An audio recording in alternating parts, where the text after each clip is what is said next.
You are listening to an exclusive on Pod Hub Network. Your city, your podcast. To the delight of this crowd, McClendon marches down the dugout steps with first base. McCutcheon's throw. The runner breaks to the plate. Here's the throw. Wow. He is out. The Buccos win it.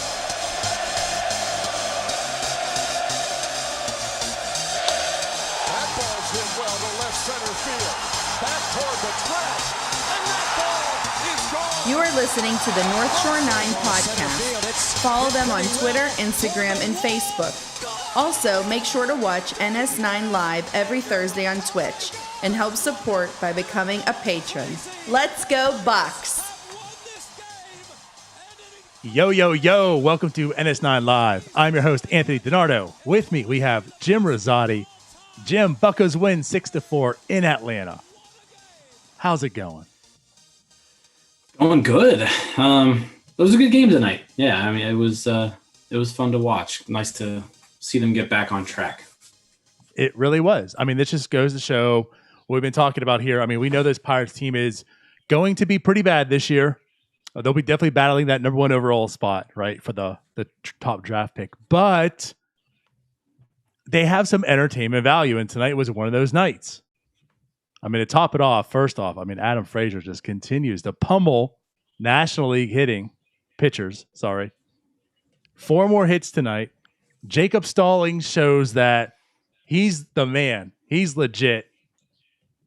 He shows why your argument of why the Pirates should keep him.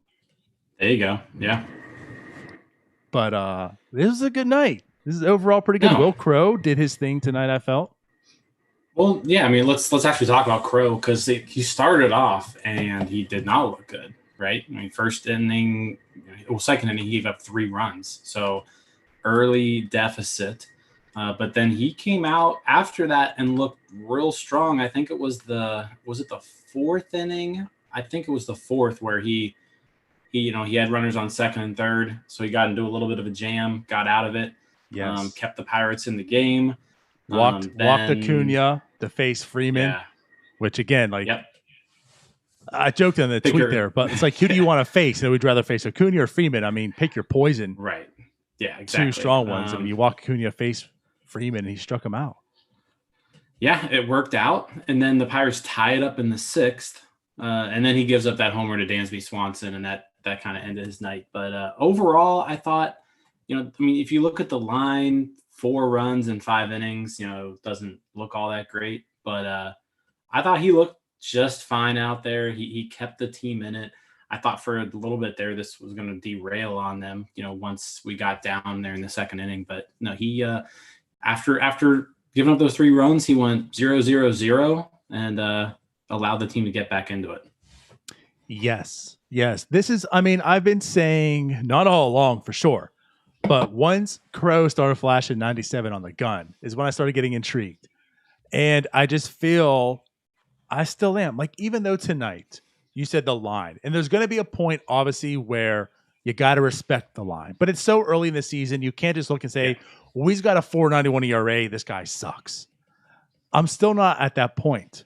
I'm not saying I don't look at him saying there's a ton of upside. And Will Crowe could be a really, really effective pitcher. But I'm definitely intrigued to find out what Will Crowe will be. And today, like you said, when you look at the stat line, you see the 4 earned runs in 5 innings. Right now you look at it and say, well, that's Will Crowe. Wasn't expecting much. But when you look at the game, really that home run to Contreras that he gave up to make it 3-0, obviously that was a bad pitch. That hurt. But the 2 hits to get those, the 3 runs, right? The 2 hits to get the guys on base before him weren't all that bad. And he was striking out. He was hitting 96 again today. He isn't here to shut down offenses. If he's going to be in this rotation right now, he's the number 5 starter. He's there to keep you in the game, get you innings, and that's what he did today as well. Add 7 strikeouts to the 5 innings pitched. It overall was like, it's a mess start, but for Will Crowe, I'm still intrigued by this guy. Yeah, again, it wasn't a terrible start. It wasn't a great start, but it was enough to keep the Pirates in the game.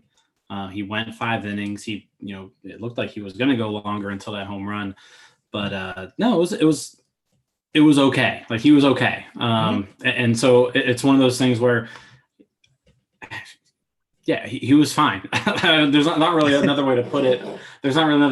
I mean, he did the job. He kept the Pirates in the game. Yeah, at some point, in order to be an effective starting pitcher, you've got to, we're talking about box scores. Like the box scores are gonna have to start looking good. But again, it's early in his career. This was his 5th start of the season. He hasn't been terrible at all throughout the year. Like he's been just normal. He's outperformed expectations, But as far as I'm concerned. Right, yeah. Jim. I mean, think about this though. We're talking about that, and I mean, for Will Crowe, that's everything you wanted from him this year. If he was even going to be in this rotation this year, you would hope to expect that he's just going to be fine. That is beating expectations, him being a fine pitcher. So I'll take that. You are correct. I mean, there's nothing that excites me about Will Crowe so far. He hasn't looked really good, but to the same point, he has not looked terrible. And that speaks for Will Crowe right now. Like he has not looked terrible. Yeah. That's actually a good thing. I'll take that. And again, that is why he does leave me intrigued. I almost was just writing him off. I mean, from the day of the trade, when we came on here on Christmas Eve and talked about the trade from Josh Bell, we all were just like, Will Crowe, he'll probably end up being a bullpen arm. He might still be that, like I talked to Tyler last week. I was like, honestly, nothing against Will Crowe, but if this team is going to be good, Will Crowe better be in the bullpen. No, I agree with that. Like, I think Will Crowe has the capability to be a number 5 starter. But I think, ideally, on a good team, he is a reliever. But like I said, I think you let him start until he shows you he can't do it. Or you have 5 guys who are better than him. And right now they don't. I mean, right now he belongs in the rotation. He might be the third best starter. What he's done. Yeah. Based off what he's done, he belongs in the rotation. Yeah. And I'm all for it. I'm all for it. So like, again, talking about the velocity, it seems it's going up and down all year. Today it was definitely hitting 96 again, close to 97. It was tailing off as the game was going on.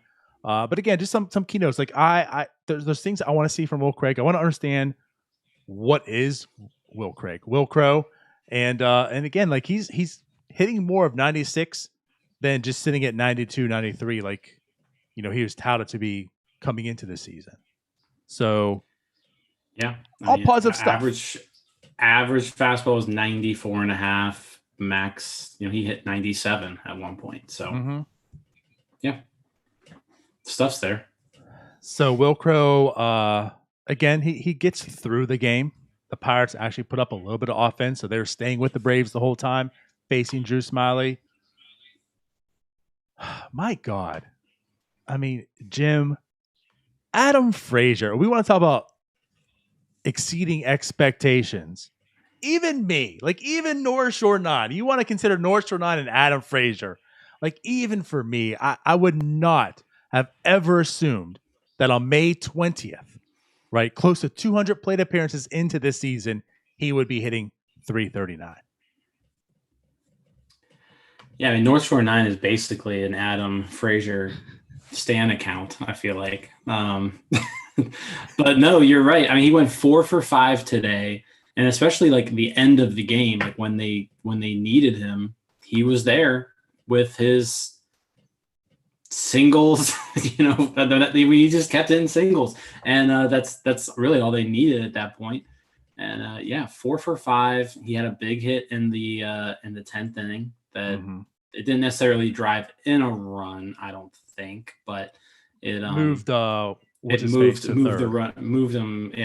third. So I don't know what else we can really say about Adam Frazier at this point. Like he's just locked in. He's one of the best singles hitters in baseball right now. Like that's a legit thing that I feel confident saying out of my mouth. Like he is one of the better contact hitters in Major League Baseball right now. He's now, like I said, he's now hitting 339. On base percentage is now over 400. Yep. He's slugging 474. He actually leads the team in slugging. He's now out. I mean, he should be the Ryan cleanup guy. Reynolds. He should be in the 3 hole. Yeah. Yeah, he's doing it all, and yeah, it's good to see. Again, like he's a very valuable trade chip for this team. I don't think there's any reason to keep him on this club past July. Yeah, right. And he's doing everything you want to see a valuable trade chip do. So that's good. And it just keeps going. I mean, we joke about it. You even joked about it now, but like he has truly brought out this skill, you know, and again, he showed it tonight. I mean, I don't know how he does it. Even the double he had tonight, like it wasn't like you say he leads in slugging. He's not just powering his way to a 474 slugging. He's doing it with he's at like a 4%, like the 4% exit velocity. Like everything is, we talk about how like you're excited for like last year, Eric Gonzalez, right? You're like his StatCast page is all red. You know, like this is exciting stuff. You know, we talk about the StatCast page and you say everything's red. That's good. When you look at Adam Frazier, most of the stuff is ice cold blue. It's like if you were to look at his page, you would think this guy's a 170 hitter.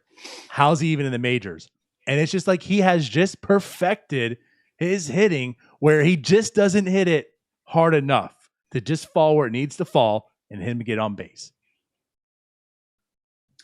Yeah, I mean, he's in the 5th percentile in Major League Baseball in exit velocity, 2 percentile in hard hit percentage, 2nd percentile in barrel percentage. So and 34th percentile in expected slugging. So I mean, looking at this page, he's all blue. There's his contact rate's nice, right? He doesn't miss, he doesn't strike out. So those are looking good. But yeah, it's insane that a hitter with this type of rankings, like in these underlying statistics, is as elite as a hitter as he is right now, and that's what he is. I mean, he leads baseball in hits. He does. He's the hits leader. He overtook it tonight. I think where are we at here? So I believe. I'm just saying words now. Oh yeah, Bogarts. Bogarts had 1 hit, so I think he's at 56. Frazier had 4, so now he's at 58. So he has 2 hits more than second place Xander Bogarts. So there's that. And that's like another thing too. Like, I mean, the 339 batting average, I wouldn't be saying even for the guy that can hit, David, you know, I want to be out here saying that, oh yeah, May 20th, Adam Frazier leading the majors in hits. Yeah, sure, of course. The weighted runs created plus now up to 144. It's crazy. I mean, yeah, I don't know how he's doing it, but it's fun to watch. Well, I know how he's doing it. I just don't know how he's executing it so precisely. Yeah, that's just the thing. It baffles everybody, and especially this day and age of baseball. I don't understand it. I'm baffled, but I'll take it. And the thing is, too, like this also isn't like it's 60 plate appearances in where it's fluky. Again, we're at 191 plate appearances. That's a large enough sample size to say this is at least semi-legit. Is he going to lead? Is he going to end the season as the hits king with a 330 batting average? I don't know. I still doubt it. I mean, you still have the 375 BABIP right now. I'm sure it will come down. But I don't foresee him having like this magnificent cliff and drop off where he ends the year as like a 260 hitter. Yeah, I don't either. I mean, because you got to even think, even when he was just like his normal regular self, he was pretty consistently in like that high 270s, right? 2017 through 2019, he was 276, 277, 278, right? And so, I mean, at this point, you go 276 the rest of the way, you're a 300 hitter. And so, right. Yeah, he has positioned himself nicely to have a really solid season. And now, now the question is just how long do the Pirates keep him? Where does he go to? What type of return does he get? Does he leave Atlanta? Right. Yeah, who I didn't even look tonight. Who the Braves even play at second base? They had Ozzy tonight. Well, they have well, or did he pitch hit? Maybe they didn't have Ozzy. I take it back. No, Albies was playing second. So I mean, Ozzy Albies isn't going anywhere. Ozzy Albies is our second baseman, even though he's struggling to start the year. Like I don't see the Braves being a potential trade partner for Adam Frazier. I just don't see that happening. But yeah, somebody out there is going to need him. And somebody out there, like there's going to be a few teams who want him, and that's going to help drive the price up. And I think the Pirates can get something pretty good for Adam Frazier right now. I think so. I mean, he's got a little bit of control, so it's not as if he's just a rental, but he does play middle infield. I mean, so there's a premium. It's not like it's a corner where he's hitting, light power and just for, average and such. I mean, what is funny though is his defense has definitely dropped off this year. So I guess there's a little bit of balance, I mean, like where the defense came out of nowhere and he was a Gold Glove finalist. I don't know how, but he became a Gold Glove finalist. It's like now the hitting is elite again. I'm not gonna say again, it's elite for the first time. But the defense is like where I think I've always expected it to be. But I'll take the bat over the glove pretty much any day, especially this type of bat. And I'm sure most teams will as well. And you're right. I mean, I do believe that if he keeps this up and we're closer to the deadline, he's going to be a wanted man. Especially, and I keep going back to it. John Heyman reports it. I don't know how true it was, but if he reports it, taking it for his word, he was saying that Adam Frazier was a big hot topic in the offseason, and that's coming off this season where we hit 230 with an 80 weighted run created plus. So if he was supposedly talked about that highly in the offseason, and maybe Cherington said, I'm not going to sell this low, which was smart, clearly now, he's got to be a hot topic at the trade deadline. Yeah, I mean, I don't see how he wouldn't be. I'm just quickly looking at teams' second basemen and contenders, and I don't really know who out there could be a good partner. Oakland, maybe. Oakland, I could see that.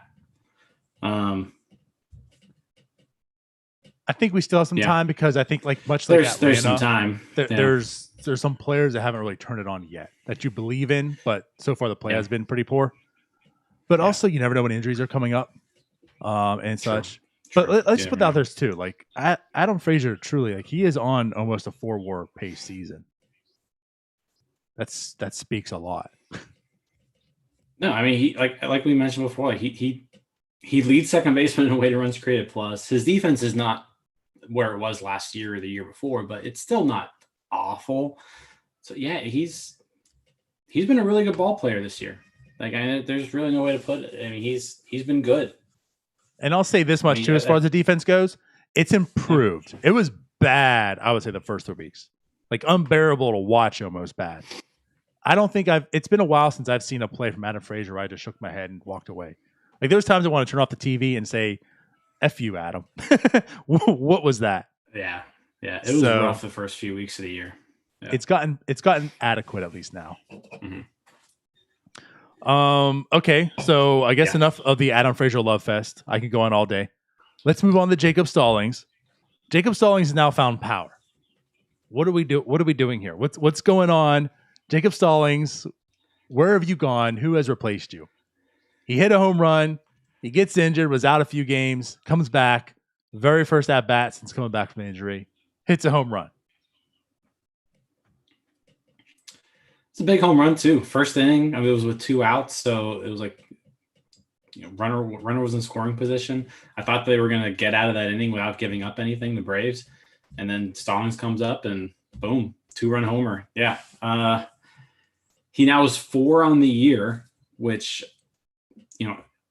I don't know how that even happened. I was thinking, I can't even remember. He had the one that the guy actually dropped over the fence for him. Yes. Right? Yes. So out of the 4 home runs, he's semi-consecutive. He kind of has 4 home runs, and even the one today, that one today, scraped over the wall. It was like the person in the front row had to reach forward for that ball. Now, to be fair, I will say I didn't look it up, but they said it on the broadcast that would have cleared every ballpark, though. They did say that. Okay. So that is All something. Right. That is something. That's interesting because it barely went over that fence. So Atlanta must have the deepest park factors or something. Park of that specific spot of the field.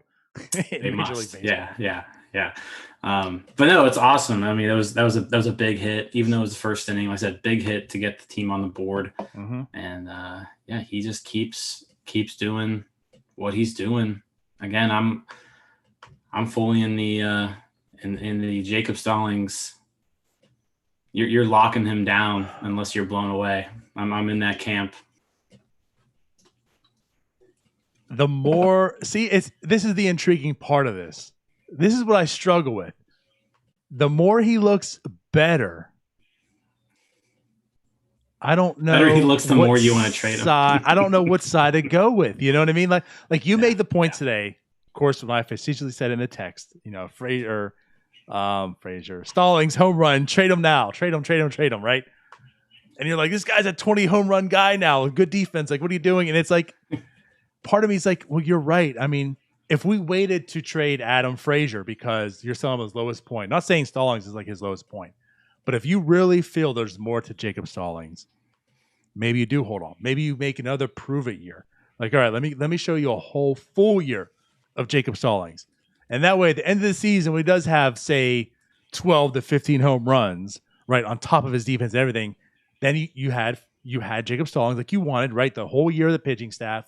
Then you can make that decision, and maybe teams are knocking down on your door more next year, so you get blown away. But at the same time, I'm like, but if he keeps doing this, like it's more incentive to say, go take him, like get him off our hands now, get us his package before he reverts back to Jacob Stallings. But the whole thing I keep saying is reverting back to Jacob Stallings.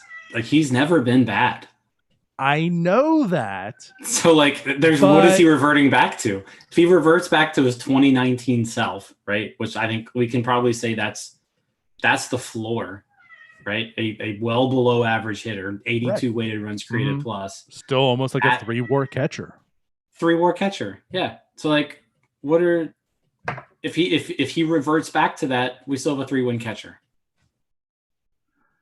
I know. That's what I'm saying. Like to me, it makes both sides even more hard to argue. I don't know. Because I get it too. Like, hold on to him.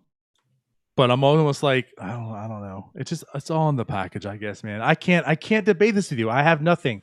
I'm not this hard of a stance on the trade. I want to, but I can't debate you without it being some scam, like, some radio host in Pittsburgh. True to myself, I can't do it. We do have a question in the chat. Maybe we'll go back to it on the Frazier topic. So thoughts on what could be the return for Adam Frazier? I mean, that is a valid question. Yeah, it is. I'm trying to think of like a comparable. That's kind of what I always like to see is like, okay, who's somebody who was, had similar value to Adam Frazier in the past, and like what did that person get, right? So, I'd have to kind of look up some past trades to see that. I don't see why. Like, I don't know if you're going to get the same type of return for Adam Frazier that you got for, like Starling Marte, right? Like, I don't think that's happening. No, but I think you could get similar value for Adam Frazier that you at least got for. I mean, you look at what the Pirates got for Josh Bell and Jamison Tyone, and it's like, dear Lord. I mean, I don't know. I don't even know really what to think anymore because I feel like Frazier is definitely more valuable than both of those guys, but yes, not as valuable maybe as like a Joe Musgrove. But then you look at the Yankees deal, and it's like, okay, well, I feel like we got more for Tyone than we did for Musgrove. It's hard to really say. I mean, I think that it depending on kind of how you want to go about the trade, right? You could go about it and say, okay, I want to get this one guy, or I could go about it and say, okay, I want to do what we've kind of been doing, where you load up the system with 3-4 younger guys, right?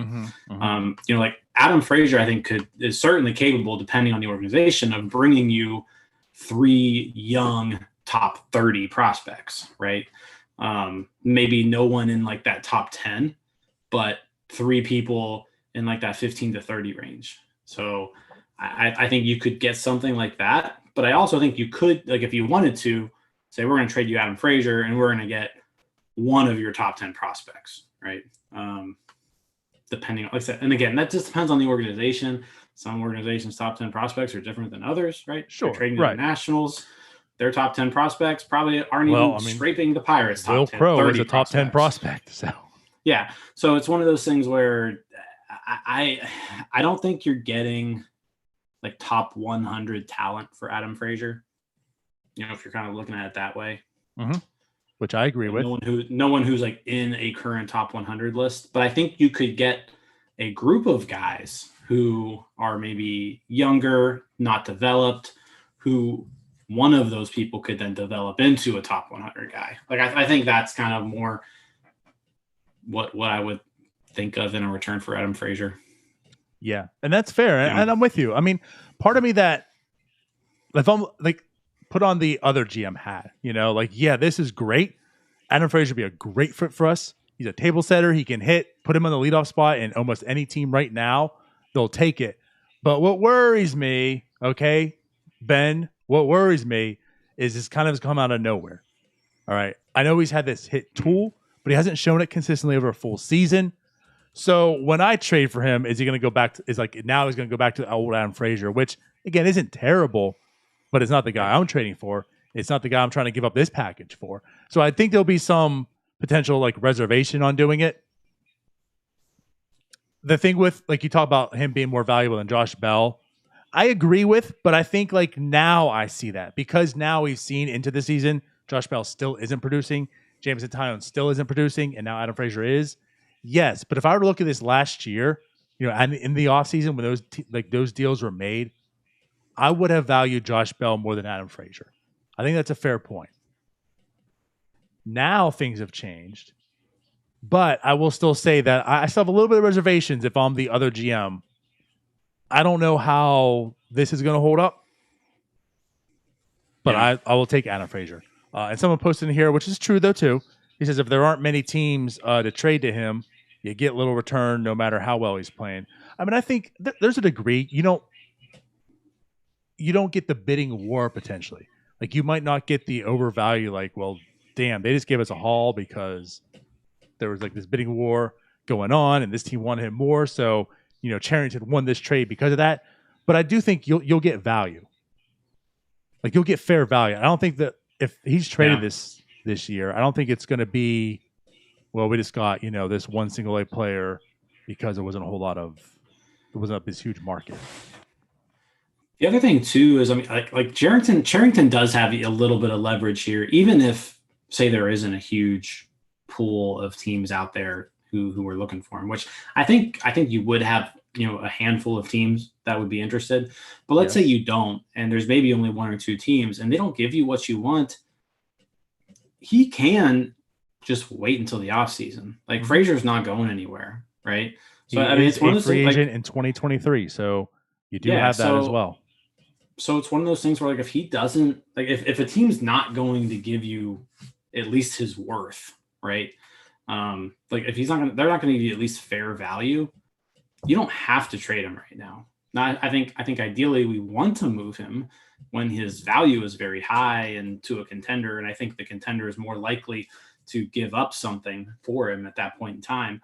So I think it would still happen, but like Charrington doesn't have to move him. He's not a free agent at the end of the year. He's not even a free agent at the end of next year. He's a free agent 2 years from now. So Charrington has a little bit more leverage there than I think we're giving him credit for. Like I said, it's not like he's forced that we have to trade him right now. Right. And I agree. But I will say, if he does keep this up, this is potentially the highest you'll be able to trade him for. So I think it makes sense to do it this year. And just the fact, I assume, even regardless of, although he did have a double and a triple tonight, I think, Cole Tucker's timeline. Even if he is still struggling somewhat, he's got to come back to the majors. That timeline just makes sense. Like Adam Frazier leaving in July, Cole Tucker coming up in July makes a lot of sense to me too. So I think there's some motive just to kind of get the middle infield going as well with some of these guys, because we got to find out what Cole Tucker is before Peguero, Gonzalez, all the guys start coming up here as well. Yeah. So anyways, yeah, it's going to be intriguing. I don't know exactly what the turn is. I'm not expecting a top 100. But so far, like what I see out of Cherington, like his MO is taking the younger, like taking a group of players, kind of quantity, but it's not like you're eliminating quality. There's tools in those players that you see that could be groomed to become something. And again, I mean, so far I have zero complaints on virtually any trade that Cherington has done so far. Yeah. So. Yeah, he has so my far, respect, and whatever he so does, I'm gonna probably believe in it. At first, I'll probably like, well, that was the deal, But it's like, hey, in Cherington right now, we trust till he proves us, otherwise. Yeah, I'm with you. I mean, right now, he has made all the right moves so far, in my opinion, when it comes to trading people and when he should be doing it, and the returns on them have all looked good so far. So, yeah, let's just see what he has in store. I'm sure he's kind of got something in mind that he's looking to get for him, and hopefully there's a team out there who's able to meet that. True. Maybe the Angels. Oh, that's right. They're not going to the playoffs.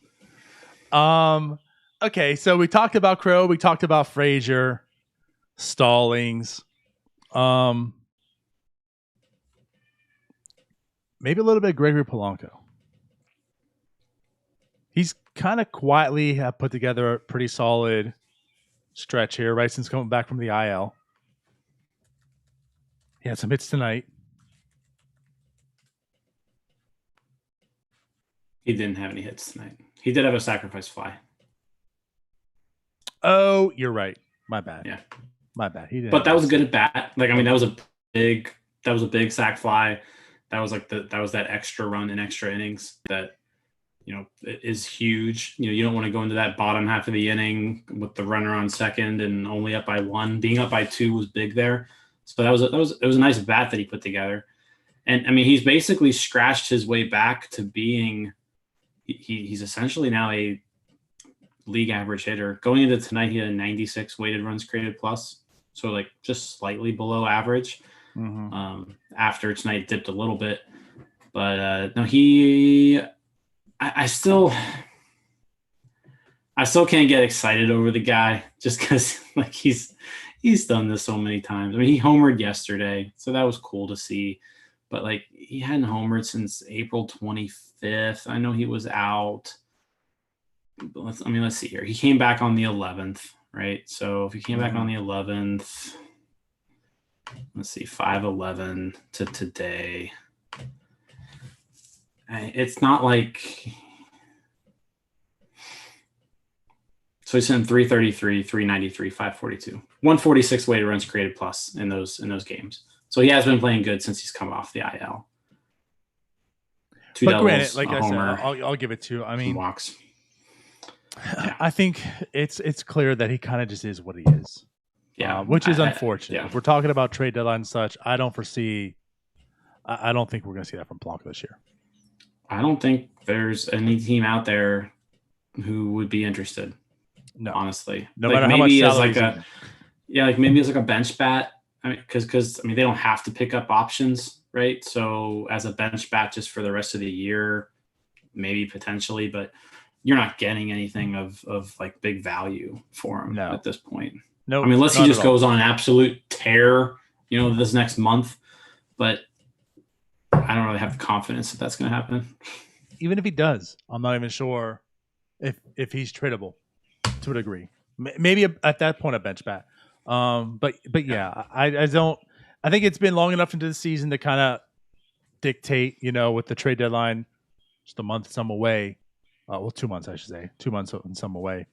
that he's probably going to be marketable for a trade. So it's kind of unfortunate. It's probably his last hurrah. With that said, though, Brian Reynolds did hit a home run tonight. He really hit a home run tonight, 420 feet, center. Brian Reynolds has looked really good, too. So everything we've said about Adam Frazier, especially from the 2020 season to this season, Reynolds can be almost speaking of in that same sense. Reynolds has really come along and had a very nice 2021 season. Just to me, another bright spot in this very weak, non-depth lineup. Yeah, I mean, he's basically doing what he did in 2019. A very similar offensive output right now. So if that's who he is, right? If Brian Reynolds is the 2019 form of Brian Reynolds and that's what he's going to be, then yeah, I mean, you're looking at a starting outfielder for 6 years who's above average, and I mean, well above average actually. So yeah, hopefully he keeps this up. He's looked good all year, really. He looks like his 2019 self. He's striking out less, right? That was kind of the one thing last year. His strikeouts were just, they went way up. Strikeouts went up. Strikeouts are now back down to where they were before. Mm-hmm. And he's having a very good season, putting together a good year. Yes. And so I feel like we've talked a lot about Frazier and Stallings like the past few weeks. So I want to give Reynolds a little bit of love here, because this is something I did tweet out, with those stats with the other guys as well. We didn't really talk verbally so much about Reynolds, but yeah, like at this time, I guess this doesn't count tonight, but up until today's games, Reynolds does rank as the 15th best outfielder in baseball, actually right behind Mookie Betts with a 1.3 WAR. So, yes, he has been having a very good season in my eyes. This is a good bounce back. So I just wanted to make sure we got him, give him his props, because I don't think we've spoken about Reynolds too much on this show. Yeah, I mean, and he's also, give him some credit here too, because I wasn't giving him a lot of credit. Like he's played a solid center field too. He's not like the best center fielder in the league, but he has one defensive run saved. He's basically an average center fielder, which is better than I thought he could do. He's definitely better in left field. Like, he's better suited for left field, but he is holding his own in center field. I think eventually, ideally, you have Swaggerty come up and Swaggerty takes center, and that moves Reynolds over to left. But for the time being, with this outfield and the revolving door that we've seen, he is holding his own in center field, and he's doing a decent job. Yes, and just defensively as a whole, you talk about the defensive run saves. He actually has 2 outs above average defensively also. So he has done a fairly well job defensively this year. And again, I did not. I was like, let's keep him in left field. I don't care who we throw in center field, but let's keep Reynolds in left. But he's proven me wrong on that. He's been fine in center field. Again, I think he's ideal. That's not a problem. That's not not a problem at all. Yeah, no, that's not a negative at all. I think ideally he's your left fielder, but for the time being, he's doing just fine in center field, which is really needed right now because there's no one else there who you can consistently throw out there who right. And what I think that speaks to also is, I mean, obviously right now it doesn't matter, but when it does matter, if injury were to come about, I wouldn't feel terrible having a Brian Reynolds playing center field, if that were the case. Like the days where, like when Marte got injured. Yeah. Thanks, Eric Gonzalez. It was like, oh boy. Right. Yeah. So, now this day and age, like, okay, so when we, when the Pirates get competitive, if it is Brian Reynolds that has to play there for a little bit, okay, that's cool. I mean, the bat plays. I'll take the adequate enough defense and keep it going. So it's nice to know that he can play center field. What else do we want to talk about here? If we're talking about kind of like trade chips, we touched a little bit on Frazier. We touched a little bit on Stallings. Touched a little bit on Polanco and the lack thereof of his trade value. But I think if you're looking at another person who's going to be a hot name, and today 2 scoreless innings to close out the game, picked up the win. Big number there as well. 2 scoreless. Richard Rodriguez is establishing himself as one of the best relief pitchers in baseball, and like he has a 0.47 earned run average now. He's just unhittable. His fastball is unhittable. People can't touch it.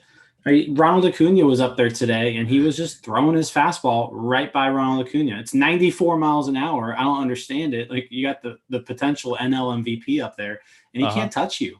So it doesn't make a whole lot of sense.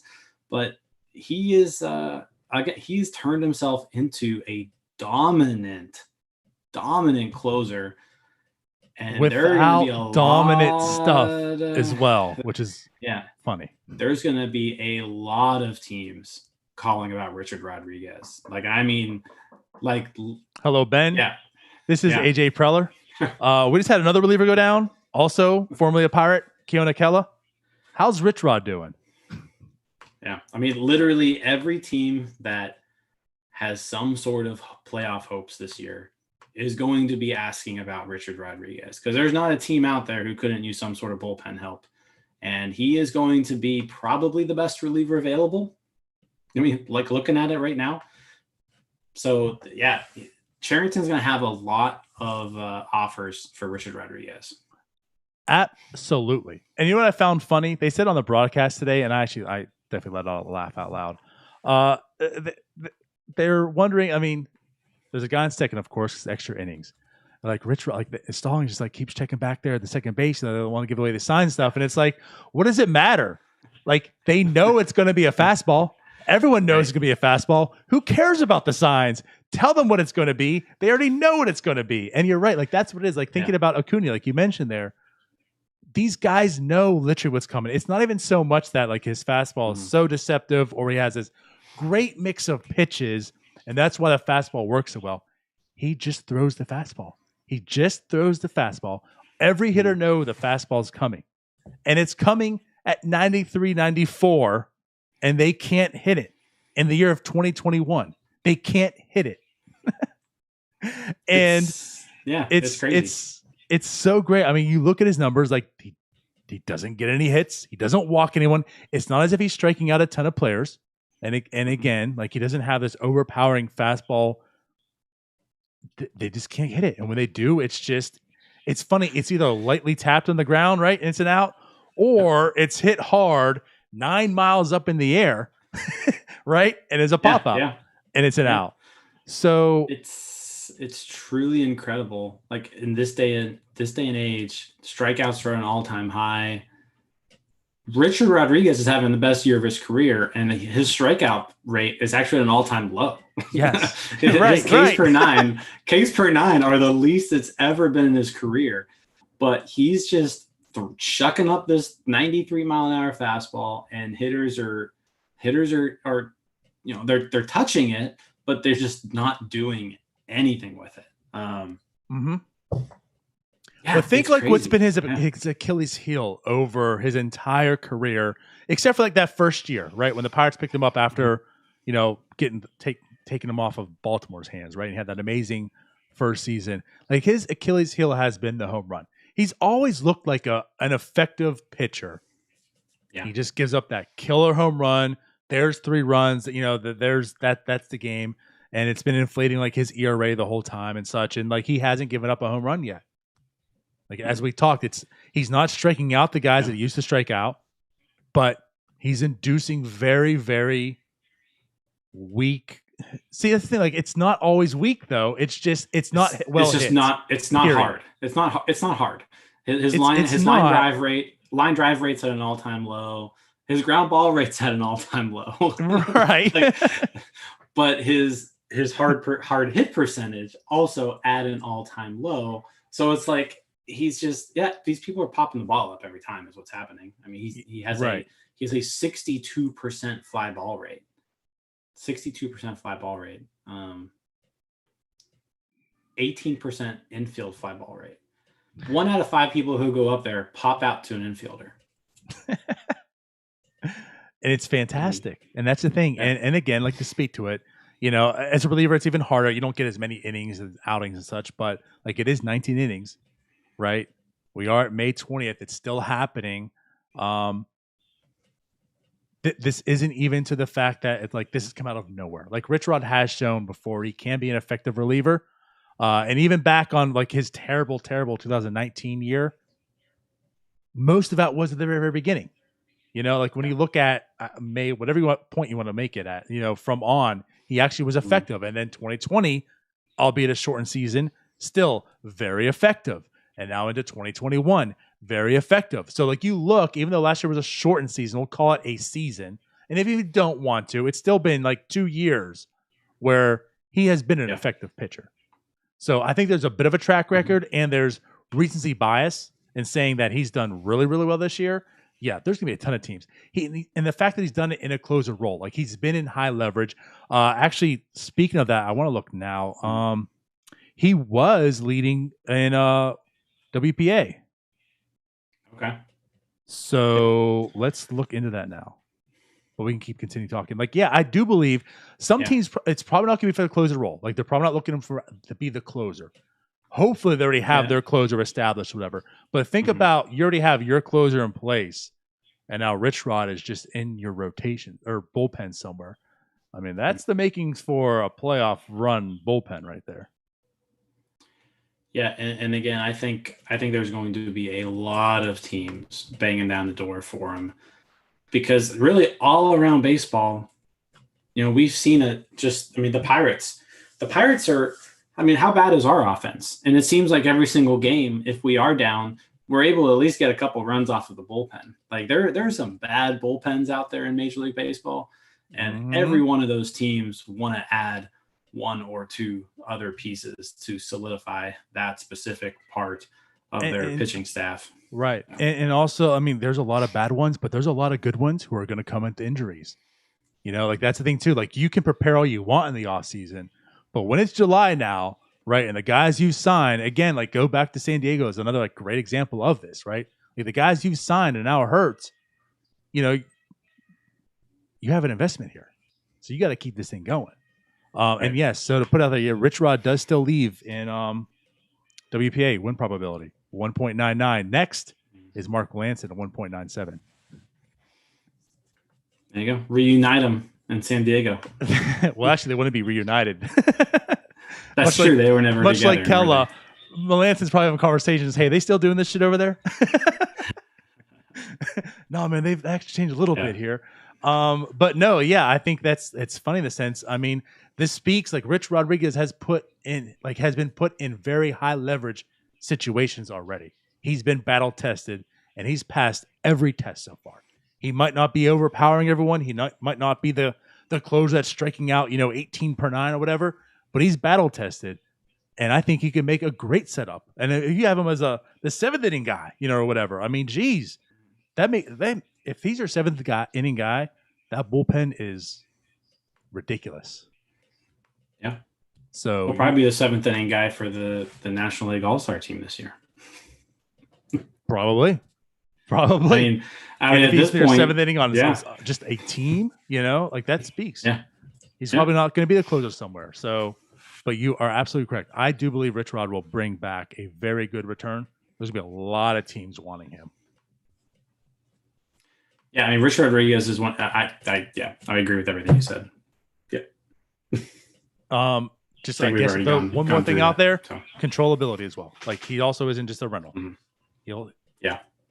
If the Padres pick him up, he's still there for next year, and they'll have 60 arms on their 40-man. So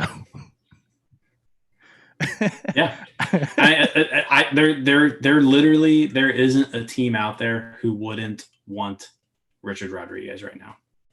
There's not a single team that would be like, now we're good. Right. And there's honestly probably not many that can name 3 or 2 guys in their bullpen right now playing better than him. Yeah. No.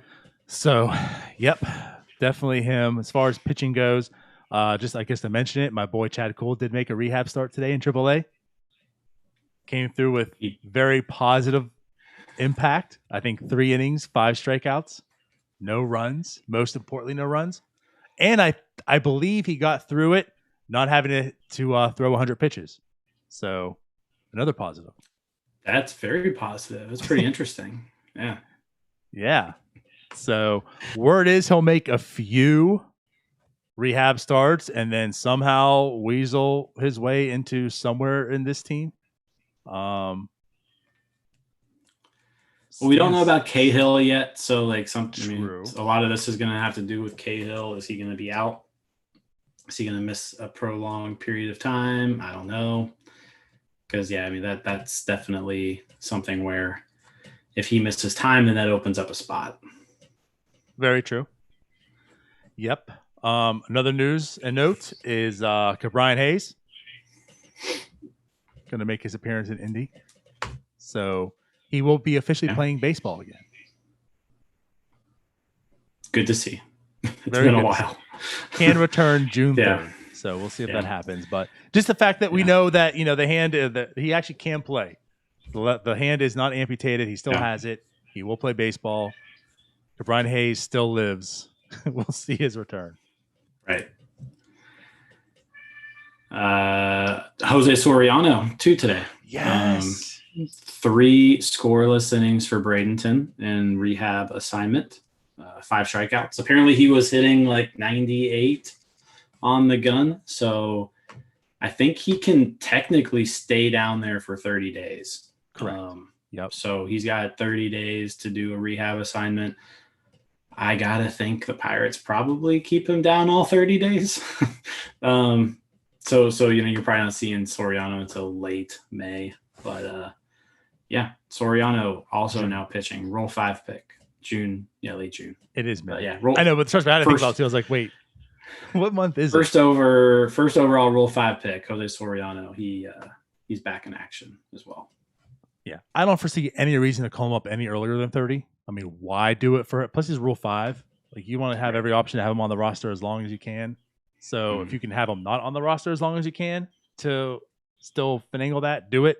And he just should. He's coming off the injury. That's why he was Rule 5, and just let him do it. But I will say, like, that was super intriguing. I'm intrigued by the pick to begin with. To see his first start, especially again, like after this injury, his first start, he's hitting 98, 3 scoreless innings. That's very intriguing. Now, he'll be in the bullpen, I'm sure. I don't think he's going to be the starter right now. But that just adds to another bullpen arm. Maybe it adds up, right? Rich Rod's out the door. In comes Soriano. Yeah. Yeah. I mean, you got that potential there for sure. I mean, he's got the stuff to be like a back end guy.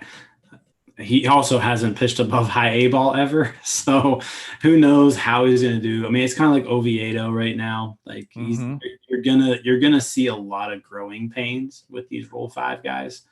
But the talent's there. You want to try to do everything you can to keep them on the roster. So, use them sparingly. It's going to be interesting having a bullpen with 2 Rule 5 guys. I'm not sure how.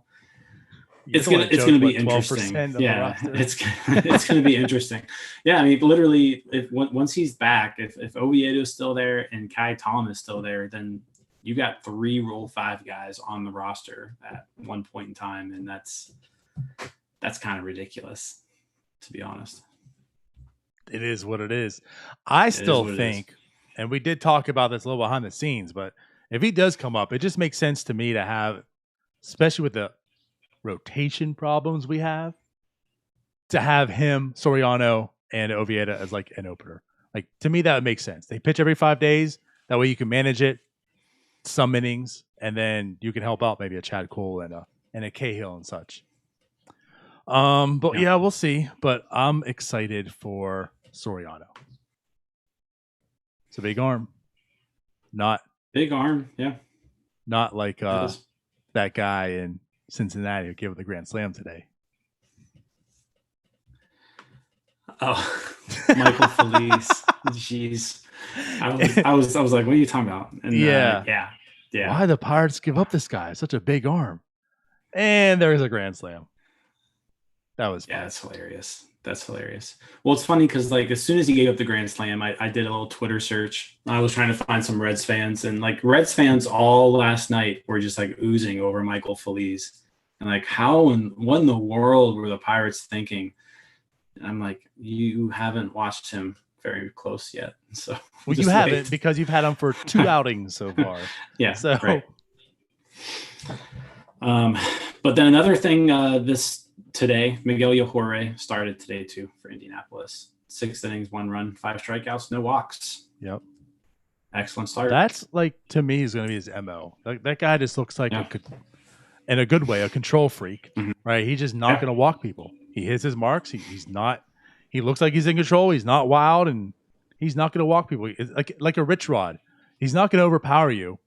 You know, you joked about too. Like he throws 89, 90, 91 sometimes, which is worse than Rich Rod. But still, like, you know, it's like his fastball is amazing, but he locates it and he does well. Yeah. So another good AAA start. And it sounds like, they're basically just going to like bounce him back and forth, which is interesting. I find that kind of interesting that, you know, they'll do that. I'm trying to get over the part where it's like sort of blatant service time manipulation. Oh, absolutely. At the same time, it's like, I mean, it's a weird year. They need to get some innings and stretch people out and get innings out of a lot of people. But yeah, it's going to be weird. You're going to look at Miguel Yajure at the end of the year, and he's going to have like 8 starts and 8 days of service time. I'm still on board with this. We talked about this in the text too. Like next year, we're talking about all these arms the Pirates have acquired right now and how good all these arms are looking, right? But they're all still young and such. And I'm telling you, next year, the Pirates need to have a 12-man rotation, right? But they all just keep going up and down. So that way at the end of the year, right, all 12 of these pitchers have pitched in this rotation, right? They all have acquired like 18 starts, but 18 days of service time. That's it. It's perfect. I don't know what the union would think of that. Oh, who cares? The strike's already over, right? The agreement's already done. We don't have to worry about that for another 5 or 6 years. Who even knows what service time is going to look like next year? To be honest. That's also true. Yeah. Yes, certainly some bright stuff. Oh, and we won't have to talk too deep on this, but now there's also another number 1 draft pick that's on the list. So move over, Lawler. You're already old news. Yeah, so it went from Rocker, then I went to Leiter, and then we had one guy say that Henry Davis was the consensus pick. Yep. And then we had Lawler, and now we're at Mayer. So yeah, kind of crazy. You have 5 people who have been at some point named the number 1 overall pick this year. It's one of those things where like, I don't know, I kind of have envy. It's like you have like Washington Nationals envy sometimes, like from like the 2010 and the 2011 draft. Like why couldn't we be like 2 games worse those years? Because, you know, those 2 years you had obviously clear-cut number 1 overall picks that went on to be studs, right? And I mean, like they were automatic. There was no risk involved in taking either of those 2. Not once did the draft order switch, right? Yeah, that was it. Strasburg was put in there, and it was Strasburg till he was drafted. Yeah. And then the Pirates come and pick in 2012, and Garrett Cole, like everybody kind of was in agreement there, but then it was like, oh, well, what about Rendon and what about Power? So, and yeah, so now you have this year, and it's like no one apparently is of any sort of agreement on who the best player is. You've got 5 guys who have all been number 1 at some point in time. Yeah, I mean, I guess maybe that means all 5 are good, you know, so that's maybe one way to look at it. But yeah, or I don't know how all 5 have their issues too, and it's like that too. Yeah, so it'll be interesting. The latest mock draft today had the 2 Vanderbilt pitchers 4 and 5. Yeah. Top 3 picks were all high school guys. So who the hell knows what's going to happen? Man. I think on draft day, like usually, on draft day, I have a feeling like it could be a surprise. Yeah, I mean, I hope Yeah. I hope Still it's a lot not a of time, surprise right? where it's like it's not even any of those 5 guys. It's somebody else. Like at least be one of those 5. Right. But I do feel like the way it's going right now, who does know? Like I felt like up to a point, it's like it was either gonna be Rocker or Leiter. I'm leaning towards Leiter, but whatever. It's one of them two. Like I'm cool with it. And now it's like, who the hell knows? It could be a plethora of people, and it could go so many different ways. And there's so many different positions of them and ages and such. And man, like And at least at one point it was going to be at least a college pitcher. Now we don't know if it's going to be a college pitcher, a college catcher, or a high school shortstop. Yeah, so I mean, there's a ton of different ways they could go because there's a big difference in like the immediate future of the franchise on if you take a college pitcher who's going to be up in 2 years, or you take a high school bat, it's going to take 4 years to develop. So yeah, it's interesting. I think eventually, you just take whoever you think is going to be the best. Like I don't think you don't take those factors into play. When you have a number 1 overall pick, like you want to take the guy who you think is going to end up being the best Major League ball player, whether that takes 2 years, whether that takes 4 years, I don't care. Take the guy who's going to be the best. So that's my thought. Let's just hope it doesn't take 10 years and it's on another team. We don't want that. No, we don't want that. Yes. All right. So I think it's pretty much wrapping up here right now. Was there anything else that you wanted to add in, talk about, discuss? I don't think so. I think we covered a lot today. Cool. Well, then we'll be back again next week for Starbucks, and we'll catch you then. After, of course, the Pirates take the Brave series. Of course. All right. We'll see y'all. Bye-bye. See ya.